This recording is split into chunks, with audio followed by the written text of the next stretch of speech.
ಅನುದಿನ ಆತ್ಮಿಕ ಆಹಾರದ ಕಾರ್ಯಕ್ರಮವನ್ನು ವೀಕ್ಷಿಸುವಂಥ ವೀಕ್ಷಕರೆಲ್ಲರಿಗೂ ನಮ್ಮ ರಕ್ಷಕನೂ ಒಡೆಯನು ಪ್ರಪಂಚ ಮೋಕ್ಷ ಪ್ರದಾತನಾದ ಯೇಸು ಕ್ರಿಸ್ತನ ನಾಮದಲ್ಲಿ ಹೃತ್ಪೂರ್ವಕ ವಂದನೆಗಳನ್ನು ತಿಳಿಸ್ತಾ ಇದ್ದೇನೆ. ಸಮಾಧಾನವು, ಸಂತೋಷವು, ಆತ್ಮಿಕ ಆಶೀರ್ವಾದವು, ಆರೋಗ್ಯವು ತಂದೆಯಾದ ದೇವರು ಎಲ್ಲರಿಗೂ ಅನುಗ್ರಹಿಸಲಿ ಎಂದು ದೇವರನ್ನು ಪ್ರಾರ್ಥಿಸುತ್ತೇನೆ. ದೇವರ ನಾಮಕ್ಕೆ ಸ್ತೋತ್ರಗಳುಂಟಾಗಲಿ. ಮೊದಲನೇದಾಗಿ ಹೊಸದಾಗಿ ಯಾರಾದರೂ ಈ ಕಾರ್ಯಕ್ರಮವನ್ನು ವೀಕ್ಷಿಸುವುದಾದರೆ ಸಬ್ಸ್ಕ್ರೈಬ್ ಮಾಡಿಕೊಳ್ಳಿ. ಎರಡನೇದಾಗಿ ಅನೇಕರಿಗೆ ಶೇರ್ ಮಾಡಿ ನಮ್ಮ ಕಾರ್ಯಕ್ರಮದ ನಿಮಿತ್ತವಾಗಿ ಪ್ರಾರ್ಥಿಸಿರಿ. ಪ್ರಿಯರಾದ ದೇವರ ಮಕ್ಕಳಿರ, ಈ ದಿನ ಮತ್ತೊಂದು ಅಂಶವನ್ನು ಮಾತನಾಡೋದಕ್ಕೆ ಸಿದ್ಧನಾಗಿದ್ದೇನೆ.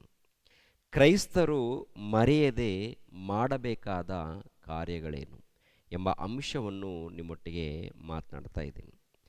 ಕ್ರೈಸ್ತರಾಗಿರುವಂಥ ನಾವು ಮೊಟ್ಟ ಮೊದಲು ಏನು ಮಾಡಬೇಕು ಅಂದಾಗ ಪ್ರತಿಯೊಬ್ಬರೂ ಉತ್ತರ ಕೊಡುವಂಥದ್ದು ಮೊದಲನೇದಾಗಿ ಒಂದು ಪ್ರಾರ್ಥನೆ. ಬ್ರದರ್, ಪ್ರಾರ್ಥನೆ ಖಂಡಿತವಾಗಿ ಪ್ರತಿ ಕ್ರೈಸ್ತರು ಮಾಡಲೇಬೇಕು. ಪ್ರಿಯರೇ, ಯಾತಕ್ಕಾಗಿ ಪ್ರಾರ್ಥನೆ ಮಾಡಬೇಕು, ಯಾರಿಗಾಗಿ ಪ್ರಾರ್ಥನೆ ಮಾಡಬೇಕು ಎನ್ನುವಂಥ ವಿಷಯಗಳನ್ನು ನಾವು ಅನೇಕ ವಿಡಿಯೋಗಳನ್ನು ಮಾತನಾಡಿದ್ದೀವಿ. ಎರಡನೇದಾಗಿ ಮರೆಯದೆ ಮಾಡಬೇಕಾದಂಥ ಕಾರ್ಯಗಳು ಏನಂತ ನೋಡುವಾಗ ಮೊಟ್ಟ ಮೊದಲು ದೇವರ ವಾಕ್ಯವನ್ನು ಪ್ರತಿನಿತ್ಯ ಓದಬೇಕು. ಯಾಕೆಂದರೆ ನಾವು ಈ ಭೂಮಿಯ ಮೇಲೆ 60-70 ವರ್ಷ ಬದುಕಬೇಕಾದ್ರೆ ಬೆಳಿಗ್ಗೆ ಟಿಫಿನ್ ಮಾಡ್ತೀವಿ, ಮಧ್ಯಾಹ್ನ ಲಂಚ್ ಮಾಡ್ತೀವಿ, ರಾತ್ರಿ ಡಿನ್ನರ್ ಮಾಡ್ತೀವಿ. ಬೆಳಿಗ್ಗೆ, ಮಧ್ಯಾಹ್ನ, ರಾತ್ರಿ ಈ ದೇಹಕ್ಕೆ ಏನೇನು ಬೇಕೋ ನಾವು ಪ್ರತಿನಿತ್ಯ ಕೊಡ್ತಾ ಇದ್ದೀವಿ. ಆದರೆ ಆತ್ಮಕ್ಕೆ ಏನಾದರೂ ಆಹಾರವನ್ನು ಕೊಡ್ತಾ ಇದ್ದೀವ? ಆತ್ಮಕ್ಕೆ ಆಹಾರವೇ ದೇವರ ವಾಕ್ಯ. ಇವಾಗ ಪ್ರಿಯರಾದ ದೇವರ ಮಕ್ಕಳಿರ, ದೇವರ ವಾಕ್ಯವನ್ನು ನಾವು ಓದ್ತಾ ಇದ್ದೀವಿ, ದೇವರ ವಾಕ್ಯವನ್ನು ನಾವು ಕೇಳ್ತಾ ಇದ್ದೀವಿ ಅಂದಾಗ ನಮ್ಮ ಆತ್ಮಗಳಿಗೆ ಏನು ಕೊಡ್ತಾ ಇದ್ದೀವಿ? ಆಹಾರವನ್ನು ಕೊಡ್ತಾ ಇದ್ದೀವಿ. ಇವು ನೋಡಿ, ಅನೇಕ ವಿಡಿಯೋಗಳನ್ನು ಮಾತನಾಡಿದ್ದೀವಿ. ಅನುದಿನ ಆತ್ಮಿಕ ಆಹಾರದ ಕಾರ್ಯಕ್ರಮ ಅಂತೇಳಿ. ಅನುದಿನ ಆತ್ಮಿಕ ಆಹಾರ ಅಂದಾಗ ಇವತ್ತು ಮಾತಾಡಿರುವಂಥ ವಿಡಿಯೋ ಇವತ್ತಿಗೆ ಸಂಬಂಧಪಟ್ಟಿದ್ದು, ನಾಳೆಗೆ ಸಂಬಂಧಪಟ್ಟಿಲ್ಲ, ಇನ್ನೊಂದು ದಿನಕ್ಕೆ ಸಂಬಂಧಪಟ್ಟಿಲ್ಲ ಅಂತೇಳಿ ಅಂದ್ಕೊಳ್ಬೇಡಿ. ಇವಾಗ ಅನೇಕ ವಿಡಿಯೋಗಳನ್ನು ಮಾತಾಡಿದ್ದೀವಿ ಪ್ರಿಯರೇ. ಪ್ರತಿ ವಿಡಿಯೋಗಳನ್ನು ನಾವು ನೋಡಿದಾಗ ಏನ್ರಿ, ಆತ್ಮಕ್ಕೆ ಆಹಾರವನ್ನು ಕೊಡ್ತಾ ಇದ್ದೀವಿ ಅಂತ ಅರ್ಥ. ಆತ್ಮಕ್ಕೆ ಏನು ಕೊಡ್ತಾ ಇದ್ದೀವಿ ಹೇಳಿ? ಆಹಾರವನ್ನು ಕೊಡ್ತಾ ಇದ್ದೀವಿ ಅಂತ ಅರ್ಥ. ಯಾಕೆಂದರೆ ಅನೇಕ ಪ್ರಶ್ನೆಗಳಿಗೆ ವಾಕ್ಯದ ಮೂಲಕ ಉತ್ತರವನ್ನು ತಿಳಿಸಿರುವಂಥ ಒಂದು ಅಂಶಗಳು, ವಿಡಿಯೋಗಳು ಮಾತನಾಡಿದ್ದೀವಿ. ಅವೆಲ್ಲ ಕೂಡ ನಾವು ನೋಡಬೇಕು, ಪ್ರತಿನಿತ್ಯ ನೋಡ್ತಾನೆ ಇರಬೇಕು, ಪ್ರತಿನಿತ್ಯ ನೋಡ್ತಾ ಇರಬೇಕು, ಪ್ರತಿನಿತ್ಯ ಕೇಳ್ತಾ ಇರಬೇಕು, ಪ್ರತಿನಿತ್ಯ ವಾಕ್ಯಗಳನ್ನು ಓದ್ತಾ ಇರಬೇಕು. ಓದುವವರೆಲ್ಲರೂ ಕೂಡ ಓದಬೇಕು. ಓದೋದಕ್ಕೆ ಬರಲ್ಲ ಅಂದಾಗ ವಾಕ್ಯವನ್ನು ಕೇಳಬೇಕು. ದೇವರ ಸೇವಕರು ವಾಕ್ಯದ ಪ್ರಕಾರ ಯಾರು ಸೇವೆ ಮಾಡಿದ್ದಾರೋ, ವಾಕ್ಯದ ಪ್ರಕಾರ ಯಾರು ಬೋಧನೆ ಮಾಡ್ತಾ ಇದ್ದಾರೋ ಅಂತಹ ವಾಕ್ಯಗಳನ್ನು ಕೇಳಿ ಆತ್ಮವನ್ನು ನಾವು ಬಲಗೊಳಿಸಬೇಕು. ಪ್ರಿಯರಾದ ದೇವರ ಮಕ್ಕಳಿರ, ಈ ಜವಾಬ್ದಾರಿ ಪ್ರತಿಯೊಬ್ಬರಿಗೆ ಇರುತ್ತೆ. ಮೊಟ್ಟ ಮೊದಲು ಪ್ರಾರ್ಥನೆ ಇರಲಿ. ಪ್ರಾರ್ಥನೆ ಖಂಡಿತವಾಗಿ ಎಲ್ಲರೂ ಕಲಿತಾ ಇದ್ದಾರೆ, ಮಾಡ್ತಾ ಇದ್ದಾರೆ, ಇರಲಿ. ಎರಡನೇದಾಗಿ ವಾಕ್ಯಗಳನ್ನು ಓದಬೇಕು. ಮೂರನೇದಾಗಿ ವಾಕ್ಯಗಳನ್ನು ಧ್ಯಾನಿಸಬೇಕು. ನಾಲ್ಕನೇದಾಗಿ ದೇವರ ವಾಕ್ಯವನ್ನು ಏನ್ರಿ ಈ ಸಮಾಜದಲ್ಲಿ ಪರಿಚಯ ಮಾಡಬೇಕು. ಯಾಕಂದರೆ ಈ ದೇವರ ವಾಕ್ಯಗಳನ್ನು ಸಮಾಜದಲ್ಲಿ ಪರಿಚಯ ಮಾಡದೆ ಹೋದರೆ ನಾವು ಮೊಟ್ಟ ಮೊದಲು ಮೋಸ ಹೋಗ್ತಾ ಇದ್ದೀವಿ ಅಂತ ಅರ್ಥ. ಅಂದರೆ ಇವೆಲ್ಲ ನೆನಪಿನಲ್ಲಿ ಇಟ್ಕೋಬೇಕು. ಇವೆಲ್ಲ ನೆನಪಿನಲ್ಲಿ ಇಟ್ಕೊಂಡು ಮಾಡಬೇಕಾದಂಥ ಕಾರ್ಯಕ್ರಮಗಳು. ಪ್ರಾರ್ಥನೆ ನೆನಪಿನಲ್ಲಿ ಇಟ್ಕೊಂಡು ಮಾಡಬೇಕಾದಂಥ ಕಾರ್ಯಕ್ರಮಗಳು. ನೆನಪಿನಲ್ಲಿಟ್ಟುಕೊಂಡು ವಾಕ್ಯಗಳನ್ನು ಓದುವಂಥದ್ದು, ನೆನಪಿನಲ್ಲಿಟ್ಟುಕೊಂಡು ವಾಕ್ಯವನ್ನು ಧ್ಯಾನಿಸುವಂಥದ್ದು, ನೆನಪಿನಿಂದ ವಾಕ್ಯಗಳನ್ನು ಪಾಲಿಸುವಂಥದ್ದು, ಆನಂತರ ವಾಕ್ಯಗಳನ್ನು ಬೋಧಿಸುವಂಥದ್ದು, ಇದು ಮಾಡಬೇಕು. ಈ ಸಮಾಜದಲ್ಲಿ ಗಂಡನು ಹೆಂಡತಿ ವಿಷಯದಲ್ಲಿ ನೆನಪಿನಲ್ಲಿಟ್ಕೊಂಡು ಹೆಂಡತಿಗೆ ಏನೇನು ಬೇಕೋ ಎಲ್ಲವನ್ನು ವ್ಯವಸ್ಥೆ ಮಾಡ್ತಾ ಇರ್ತಾನೆ. ತಾನು ಪ್ರೀತಿಸಿರುವಂಥ ಮಕ್ಕಳ ವಿಷಯದಲ್ಲಿ ನೆನಪಿನಲ್ಲಿಟ್ಕೊಳ್ತಾನೆ. ಮರೆಯದೆ ತನ್ನ ಮಕ್ಕಳಿಗೆ ಮರೆಯದೆ ಏನೇನು ಬೇಕೋ ಎಲ್ಲವನ್ನು ಏನ್ರಿ ಸಂಪಾದನೆ ಮಾಡಿ ಕೂಡಿಡ್ತಾ ಇರ್ತಾನೆ. ಇನ್ನು ಕೆಲವರು ಏನಾಗ್ತಾ ಇರ್ತಾರೆ ಗೊತ್ತಾ? ಹೆಂಡತಿಯನ್ನು ಮರಿತಾ ಇರ್ತಾರೆ, ಮಕ್ಕಳನ್ನು ಮರಿತಾ ಇರ್ತಾರೆ. ಯಾವುದನ್ನು ಧ್ಯಾನದಲ್ಲಿ ಇಟ್ಕೊಂಡಿದ್ದಾರಪ್ಪ ಅಂತ ನೋಡುವಾಗ 24 ಗಂಟೆ ಮೊಬೈಲುಗಳನ್ನು. ಹೌದಂತೀರ ಎಲ್ಲೋ ಅಂತೀರ?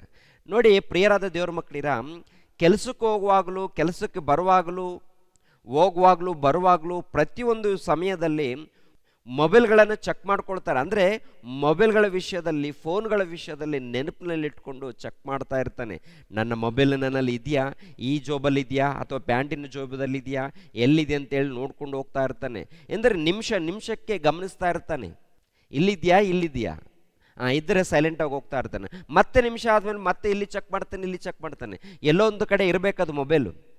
ಆದರೆ ಕೆಲವರು ಮೊಬೈಲ್ಗಳಿಗೆ ಕೊಟ್ಟಂಥ ಒಂದು ಸ್ಥಾನ ಹೆಂಡತಿಗೆ ಕೊಟ್ಟಿರಲ್ಲ, ಮಕ್ಕಳಿಗೂ ಕೊಟ್ಟಿರಲ್ಲ, ತಂದೆ ತಾಯಿಗಳಿಗೂ ಕೊಟ್ಟಿರಲ್ಲ, ಕೊನೆಯದಾಗಿ ದೇವ್ರಿಗೂ ಕೂಡ ಕೊಟ್ಟಿರಲ್ಲ. ಪ್ರಿಯರಾದ ದೇವರ ಮಕ್ಕಳಿರ, ಹಾಗಾದರೆ ಸಮಾಜ ಹೇಗೆ ಉದ್ಧಾರ ಆಗುತ್ತೆ ಹೇಳಿ ಪ್ರಿಯರೇ? ನಾವು ಉದ್ಧಾರ ಆಗಬೇಕಾ? ನಾವು ಉನ್ನತವಾಗಿ ಬೆಳಿಬೇಕಾ? ನಾವು ಉನ್ನತವಾಗಿ ಕಾಣಬೇಕಾ? ಹಾಗಿದ್ರೆ ಮೊಟ್ಟ ಮೊದಲು ನಿನಗೆ ಜೀವಿತವನ್ನು ಕೊಟ್ಟಂಥ ಆ ದೇವರನ್ನು ಧ್ಯಾನಿಸಬೇಕು, ಆ ದೇವರ ವಾಕ್ಯಗಳನ್ನು ಓದಬೇಕು, ಆ ದೇವರ ವಾಕ್ಯಗಳನ್ನು ಪಾಲಿಸಬೇಕು, ಆ ದೇವರ ಬಳಿಯಲ್ಲಿ ಮೊಣಕಾಲಾಕಿ ಪ್ರಾರ್ಥಿಸಬೇಕು, ಆ ದೇವರ ಪ್ರೀತಿಯನ್ನು ಸಮಾಜಕ್ಕೆ ಪರಿಚಯ ಮಾಡಬೇಕು. ಪ್ರಿಯರಾದ ದೇವರ ಮಕ್ಕಳಿರ, ಒಂದು ಸಾರಿ ಮಾರ್ಕನು ಬರೆದ ಸುವಾರ್ತೆ 10ನೇ ಅಧ್ಯಾಯ 28ನೇ ವಚನದಿಂದ ನೋಡೋಣ ಪ್ರಿಯರೇ. ಪೇತ್ರನು ಆತನಿಗೆ, ಅಂದರೆ ಯೇಸು ಕ್ರಿಸ್ತನಿಗೆ, ಈಗೋ ನಾವು ಎಲ್ಲವನ್ನು ಬಿಟ್ಟು ನಿನ್ನನ್ನು ಹಿಂಬಾಲಿಸಿದ್ದೇವೆ ಎಂದು ಹೇಳುವುದಕ್ಕೆ ಪ್ರಾರಂಭಿಸಲು, ಯೇಸು ನಿಮಗೆ ಸತ್ಯವಾಗಿ ಹೇಳುತ್ತೇನೆ, ಯಾವನು ನನ್ನ ನಿಮಿತ್ತವೂ ಸುವಾರ್ತೆಯ ನಿಮಿತ್ತವೂ ಮನೆಯನ್ನಾಗಲಿ, ಅಣ್ಣ ತಮ್ಮಂದಿರನ್ನಾಗಲಿ, ಅಕ್ಕ ತಂಗಿಯರನ್ನಾಗಲಿ, ತಾಯಿಯನ್ನಾಗಲಿ, ತಂದೆಯನ್ನಾಗಲಿ, ಮಕ್ಕಳನ್ನಾಗಲಿ, ಭೂಮಿಯನ್ನಾಗಲಿ ಬಿಟ್ಟಿರುವನು, ಅವನಿಗೆ ಈಗಿನ ಕಾಲದಲ್ಲಿ ಮನೆ, ಅಣ್ಣ ತಮ್ಮ, ಅಕ್ಕ ತಂಗಿ, ತಾಯಿ, ಮಕ್ಕಳು, ಭೂಮಿ ಎಲ್ಲವೂ ಹಿಂಸೆಗಳು ಸಹಿತವಾಗಿ 100ರಷ್ಟು ಸಿಕ್ಕೇ ಸಿಕ್ಕುತ್ತವೆ, ಮತ್ತು ಮುಂದಣ ಲೋಕದಲ್ಲಿ ನಿತ್ಯ ಜೀವವು ದೊರೆಯುವುದು. ನೋಡಿದ್ರ ಪ್ರಿಯರಾದ ದೇವರ ಮಕ್ಕಳಿರ, ಆಲೋಚನೆ ಮಾಡಿ, ನನ್ನ ನಿಮಿತ್ತವಾಗಿ, ಸುವಾರ್ತೆಯ ನಿಮಿತ್ತವಾಗಿ ನೀವು ಈ ಲೋಕದಲ್ಲಿ ಮೊದಲನೇ ಸ್ಥಾನ ನನಗೆ ಕೊಡಬೇಕು, ದೇವರಿಗೆ ಕೊಡಬೇಕು ಅಂತೇಳಿ ಪ್ರಭು ಹೇಳುವಂಥ ಮಾತು.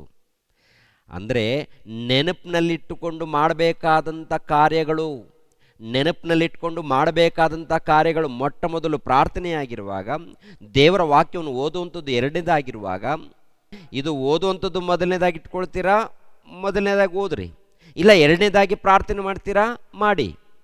ಒಟ್ಟಿನಲ್ಲಿ ಏನಪ್ಪ ಅಂದರೆ ಓದುವಂಥದ್ದು ನಡಿಬೇಕು, ಧ್ಯಾನಿಸುವಂಥದ್ದು ನಡಿಬೇಕು, ಪ್ರಾರ್ಥಿಸುವಂಥದ್ದು ನಡಿಬೇಕು, ಪಾಲಿಸುವಂಥದ್ದು ನಡಿಬೇಕು, ಬೋಧಿಸುವಂಥದ್ದು ಕೂಡ ನಮ್ಮ ಜೀವಿತದಲ್ಲಿ ನಡಿಬೇಕು. ಏನು ನಡೀತಾ ಇದೆ ನಮ್ಮ ಜೀವನದಲ್ಲಿ? ಕೇವಲ ಪ್ರಾರ್ಥನೆ ಮಾತ್ರ ನಡೀತಾ ಇದೆ. ತುಟಿಗಳಿಂದ, ಹಾಡುಗಳ ಮೂಲಕ ದೇವರನ್ನ ಹೊಗಳೋದು ಮಾತ್ರ ನಡೀತಾ ಇದೆ. ಆಮೇಲೆ ಧ್ಯಾನಿಸುವಂಥದ್ದು ಇದೆಯಾ? ವಾಕ್ಯಗಳನ್ನು ಓದುವಂಥದ್ದು ನಮ್ಮ ಜೀವಿತದಲ್ಲಿ ಇದೆಯಾ? ಏನೋ ಒಂದು 2 ವಚನಗಳನ್ನು ಓದ್ತೀವಿ, ನಮ್ಮ ಕೆಲಸವನ್ನು ನಾವು ನೋಡ್ಕೊಳ್ತಾ ಇರ್ತೀವಿ. 2 ವಚನ 3 ವಚನ ಏನೋ ಸ್ವಲ್ಪ ಕೇಳ್ತಾ ಇರ್ತೀವಿ, ಹೋಗ್ತಾ ಇರ್ತೀವಿ. 24 ಗಂಟೆ ಈ ಲೋಕವನ್ನು ಕುರಿತು ಚಿಂತೆ, 24 ಗಂಟೆ ಈ ಮೊಬೈಲ್ಗಳನ್ನು ಚಿಂತೆ, 24 ಗಂಟೆ ಈ ಲೋಕದಲ್ಲಿ ಆಚಾರಗಳು, ವಿಚಾರಗಳು, ಸಂಪಾದನೆ, ಅದು ಇದು ಇದೇ ಮೈಂಡಲ್ಲಿದ್ದರೆ ಪ್ರಿಯರಾದ ದೇವರ ಮಕ್ಕಳಿದೆ, ಯಾವಾಗ ನಾವು ರಕ್ಷಣೆ ಮಾರ್ಗದಲ್ಲಿ ನಡಿತೀವಿ? ಯಾವಾಗ ದೇವರ ಉದ್ದೇಶಗಳನ್ನು ನೆರವೇರಿಸ್ತೀವಿ? ದೇವರ ಉದ್ದೇಶಗಳನ್ನು ನೆರವೇರಿಸ್ತಾ ಇದ್ದೀವ? ಹೆಸರಿಗೆ ಮಾತ್ರ ನಾವು ಕ್ರೈಸ್ತರು ಅಂತ ಹೇಳ್ಕೊಳ್ತೀವಿ. ಹುಟ್ಟಿದಂದಿನಿಂದ ನಾವು ಕ್ರೈಸ್ತರು, ನಾವು ದೇವರ ಪ್ರಜೆಗಳು ಅಂತ ಹೇಳಿಕೊಳ್ಳುವಂಥ ನಾವು ದೇವರ ಕಾರ್ಯಕ್ರಮಗಳನ್ನು ಮಾಡ್ತಾ ಇದ್ದೀವಾ? ಧ್ಯಾನಿಸ್ತಾ ಇದ್ದೀವಾ? ಬೈಬಲ್ ಗ್ರಂಥವನ್ನು ಓದ್ತಾ ಇದ್ದೀವಾ? ಒಂದೊಂದು ನಿಮಿಷಕ್ಕೆ ಏನ್ರಿ ಮೊಬೈಲ್ ಇಟ್ಕೊಳ್ಳೋಷ್ಟು ಬೈಬಲ್ ಗ್ರಂಥವನ್ನು ಓಪನ್ ಮಾಡ್ತೀವಾ? ಮೊಬೈಲ್ ಓಪನ್ ಮಾಡ್ತೀವಿ. ಮಲಗುವಂಥ ಸಮಯದಲ್ಲಿ ಕೂಡ ಮೊಬೈಲ್ ಇದೆಯಾ ಇಲ್ವಾ ನೋಡ್ತೀವಿ. ನನ್ನ ಮೊಬೈಲ್ ಪಕ್ಕದಲ್ಲಿ ಇದೆಯಾ ಇಲ್ವಾ ಅದನ್ನು ಗಮನಿಸ್ತೀವಿ.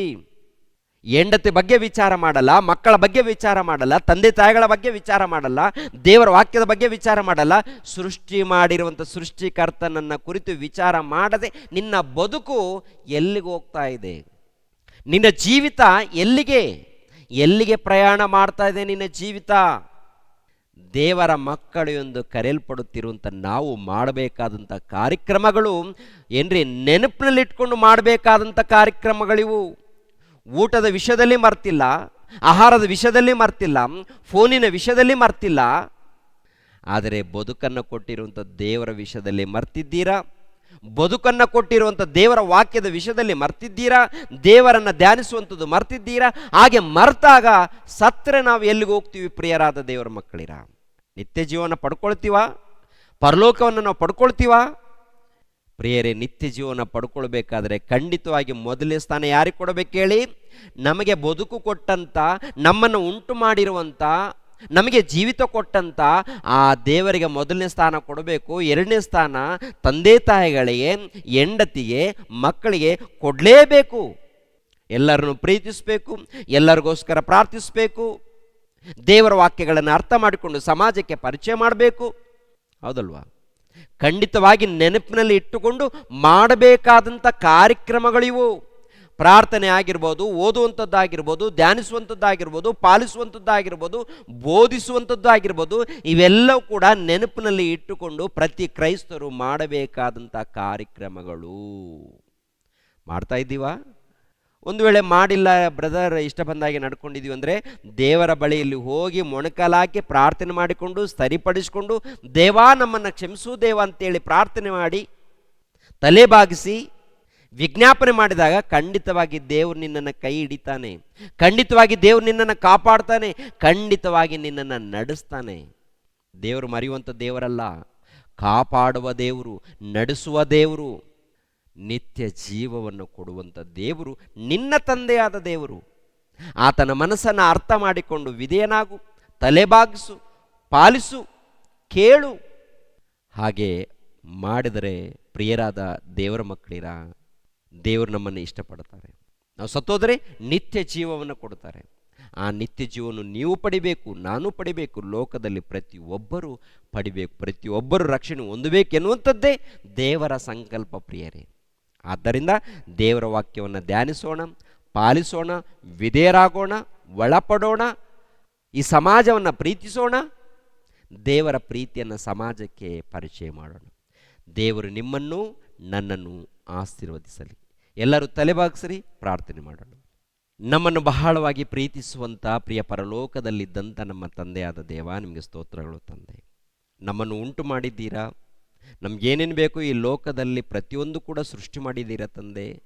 ವಿಧ ವಿಧವಾದಂಥ ಆಹಾರ ಪದಾರ್ಥಗಳು, ವಿಧ ವಿಧವಾದಂಥ ವಸ್ತುಗಳು, ಪ್ರತಿಯೊಂದನ್ನು ಯೋಚನೆ ಮಾಡಿ ತಂದೆ, ಈ ಲೋಕದಲ್ಲಿ ಪ್ರತಿಯೊಂದನ್ನು ಕೂಡ ನೀವು ಉಂಟು ಮಾಡಿದ್ದೀರಾ ತಂದೆ. ಅದಕ್ಕೆ ನಿಮಗೆ ಸ್ತೋತ್ರಗಳು ತಂದೆ. ಯಾವಾಗಲೂ ನಿಮ್ಮ ಧ್ಯಾನದಲ್ಲಿ, ಪ್ರಾರ್ಥನೆಯಲ್ಲಿ, ಆರಾಧನೆಯಲ್ಲಿ, ಸೇವೆಯಲ್ಲಿ, ನಿರಂತರ ನಿಮ್ಮ ಕೆಲಸದಲ್ಲಿ ಇರುವಂತೆ ನಮ್ಮೆಲ್ಲರಿಗೂ ಜ್ಞಾನವನ್ನು ಕೊಡಿ, ಜ್ಞಾಪಕ ಶಕ್ತಿಯನ್ನು ಕೊಡಿ ತಂದೆ. ನಮ್ಮೆಲ್ಲರನ್ನು ನಡೆಸಿ ತಂದೆ. ನೇರ ಪ್ರಸಾರವನ್ನು ವೀಕ್ಷಿಸುವಂಥ ಎಲ್ಲ ಮಕ್ಕಳನ್ನು ಆಶೀರ್ವದಿಸಿ.